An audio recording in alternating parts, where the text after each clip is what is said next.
Hey guys, going so today on BKRsport, we are back doing episode number 4 reaction of The Last Dance. Last Dance. I was about to say dance, and then I thought I was going to say dance, and then it kind of came out as you know what? Last Dance. That's what we're going with. We're going Last Dance. If you haven't already checked out this series yet on my channel, I've reacted to part 1, part 2, and part 3 already, so go and check those out before you watch this one, because obviously they talk about a lot of stuff. There is a lot of stuff that we've already gone over before we even get into this episode. If you're not too sure what The Last Dance is, it is a Netflix documentary, fantastic Netflix documentary about the Chicago Bulls, Michael Jordan, Denis Rodman, Scottie Pippen, the whole team, Phil Jackson, and it's really about the last year of their dynasty, you know, winning their 6th title in 8 years. And it's all about the organizational structure rather than the actual on-court, but it obviously is talking about on-court, but it's mainly about the things that you see, you don't get to see, the things off the court, and the organizational structure, and the movements, and the talk behind the scenes, and it's a really, really interesting series, and we're not even halfway yet. So it's really crazy to see what actually went on behind the scenes that we don't know, because all I see, well, like I grew up and I hear Chicago Bulls this, Chicago that, Chicago Bulls this, Chicago that, Michael Jordan, whoa, best player of all time. And it's like there's so much more to it. Like the fact of the matter is, like we said in the previous episode, that Chicago Bulls were a nothing team before Michael Jordan really came. The Chicago Bulls were literally irrelevant. They were irrelevant for so many years until, you know, the 80s. And it's just like, my whole life, the Chicago Bulls have been one of, if not the biggest franchise in the NBA. Obviously, there's the Lakers and the Boston Celtics and even the Knicks still. But the point of the matter is that the Chicago Bulls beforehand were just absolutely irrelevant. And because of this, with Michael Jordan and Doug Collins and Phil Jackson and the entire team, that team completely changed. And now we know them as one of the best teams of all time, with one of the biggest franchises in the game, in sport. But let's get straight into discussing episode 4 of The Last Dance.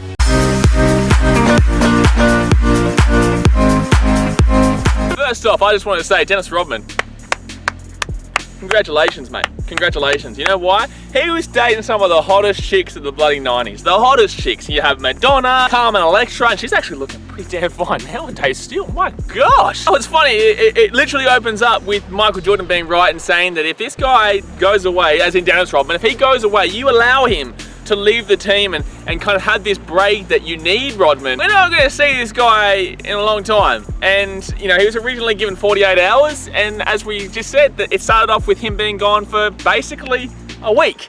Yeah, he went to Vegas and just didn't come back, really. However, I don't think too many people should be upset at that, because I know that a lot of people probably gone to Las Vegas and just not turned up for, you know, a week. But it was something that Denis needed as a part of his game. Denis was a player that needed to have that personal life, that partying lifestyle along with the game, and his game actually benefited from this break. His game actually benefits from being given that space that you probably wouldn't find nowadays. Nowadays, you wouldn't find the space and the partying allowance that Denis was given by Phil Jackson and the rest of the Bulls team. But he needed this, and we can see it through his personality that he does need to, you know, explode and have a good time, and that's exactly what he did. And it's crazy that he can go AWOL, he can go completely MIA, missing in action, and yet come back and actually be better from it. There was no doubting that Denis Rodman was completely with the Bulls. Like, there was no doubt that despite the fact that he went away for 7 days when he was only given 2 days, or despite the fact that he was constantly wanting to party, he was still always in the mind frame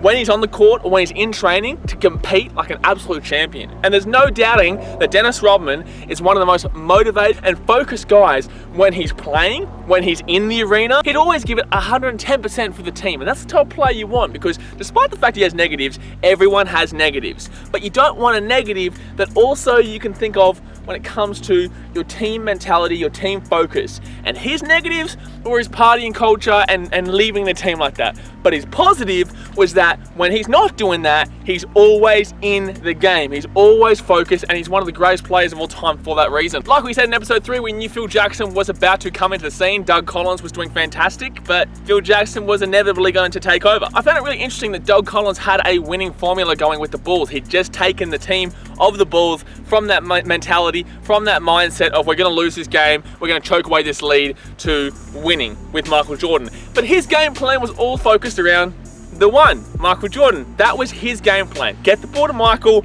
piss off everyone else, get the ball to Michael. And fair enough, it worked.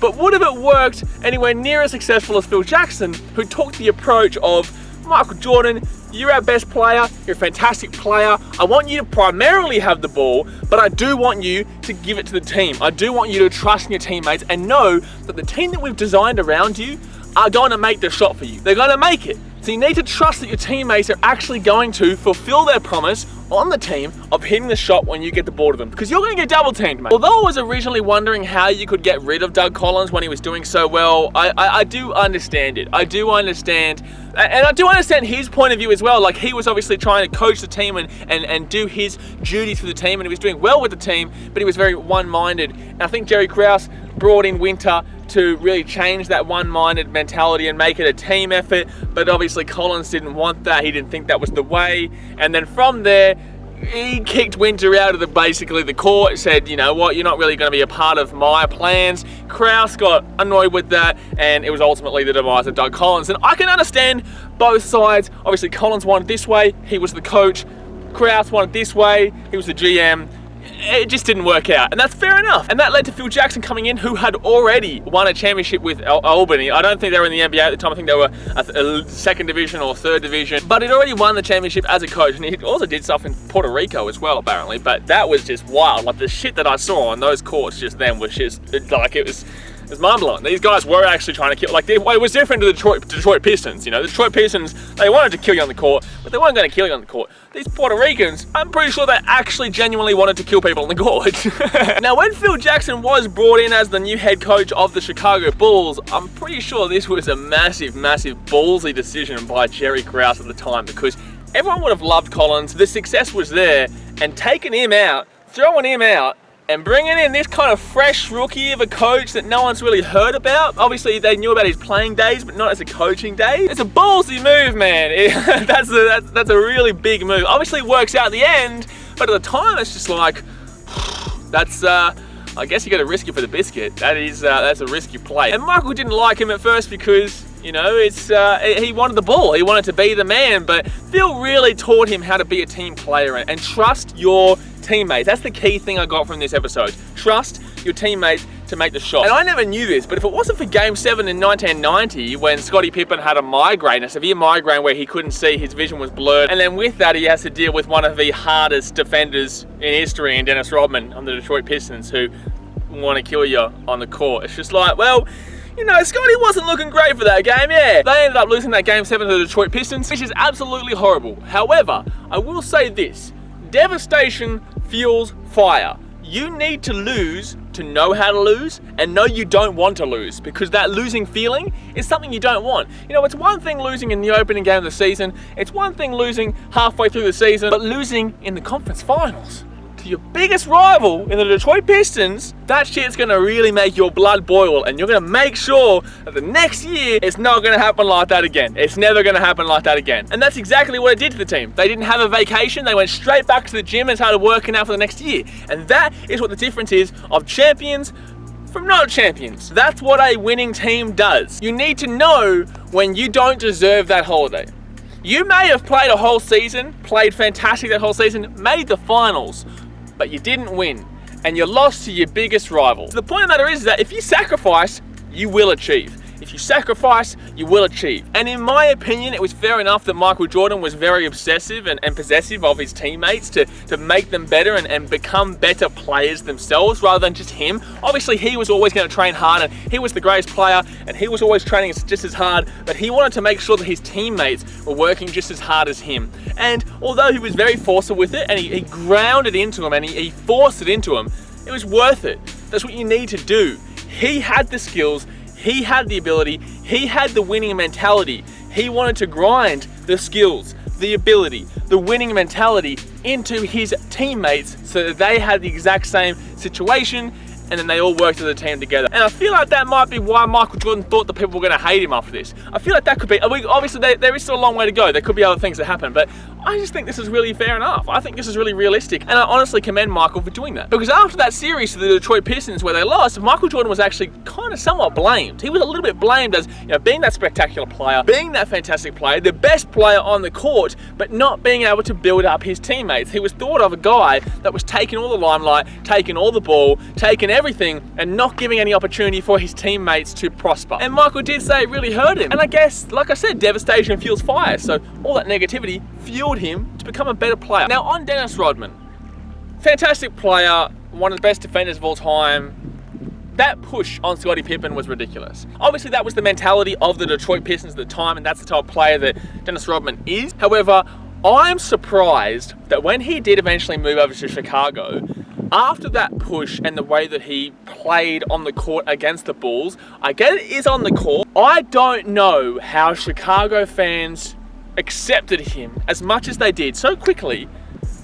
I get maybe because he was one of the greatest players and he was a fantastic player and they're like, yes, we've got one of the greatest defenders in the game. But to see how he treated the team originally is pretty hard to watch. It's pretty hard to watch. And the way that he kind of thought about the Chicago Bulls originally, I don't necessarily understand how quickly he was welcomed in. But it was great, he became a great player, and nowadays it's okay. But at the time, I'm just like, I don't know if I was a Chicago fan, I don't know at the time I could accept him as part of the team after what I've seen him do to my team. That's a difficult one. I don't know how Chicago fans out there feel. Please let me know in the comment section below if you found it difficult, you know, or what the general consensus was at the time. And I knew of the dislike that Detroit and Chicago had for each other before this, however, not anywhere near the extent that obviously there is. And I was actually at a Chicago Bulls versus Detroit Pistons game last year at the United Center. Chicago were up by like 20 and then lost by 20. Yep, that's what the Chicago Bulls have turned into.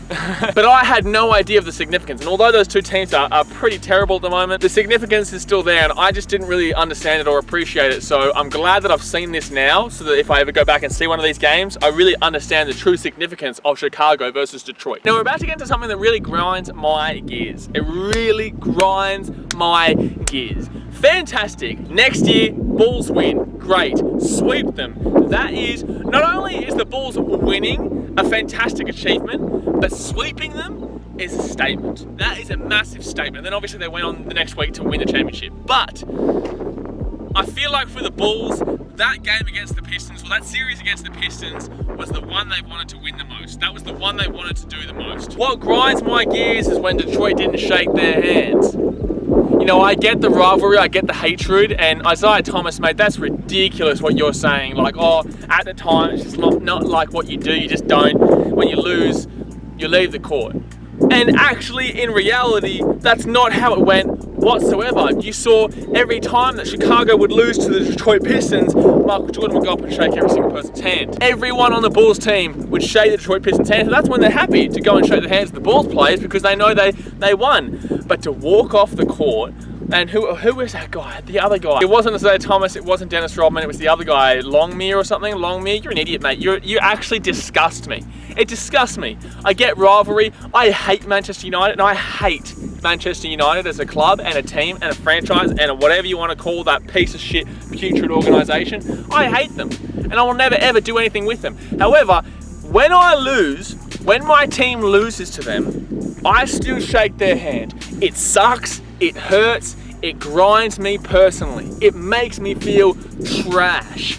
But you do it because that's what a sports person does. And actually, when you saw them play the Lakers with Magic Johnson, when the Lakers lost and Magic Johnson lost, he came out and said, you know, I'm happy that the Bulls were the team that we lost to. You know, if anyone was going to win, I'm happy it was them. I can't believe that they're saying it was a okay thing to do. It's like, anyway, finally we jump back to the 97-98 season and Jerry Krause. Oh, good old Jezza Krause. What an idiot. What an idiot. As if halfway through the season you're like, oh yeah, you know what? I'm still going to stand strong. We're still getting rid of this coach at the end of the season. We're still getting rid of Phil Jackson. Michael Jordan, you're great. But if you don't want to play here next year on a different coach, you can go too. Everyone can piss off. It's a fire sale. See you later, everybody. How could you think that's acceptable or going to really rally the team? Like, that's just the most messed up thing to say halfway through the season. Like, everyone understood it.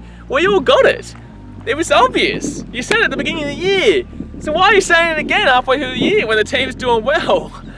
It baffles me. It really does baffle me. Like, this guy wanted the best for the Bulls, but To be honest, he destroyed the Bulls. He truly destroyed the Bulls. But anyway, guys, that's going to do it for today's video. If you like it, please give me a thumbs up so I know that you're enjoying this content. Still have 6 more episodes to go of this series, so if you're not subscribed, you'd obviously go down there, hit the subscribe button below, and hit the little ding-a-ling-a-ling notification bell so you get a notification every single time we upload. I will let you know the next series that I will review after this series is done is the Sunderland one, the Sunderland Football Club in England. We're going to review that documentary series, and I want to see what other documentaries you may want to see in the future after the Sunderland one. But that's going to do it for today, guys. Stay safe, stay healthy. Thanks for watching. Catch you later. See ya.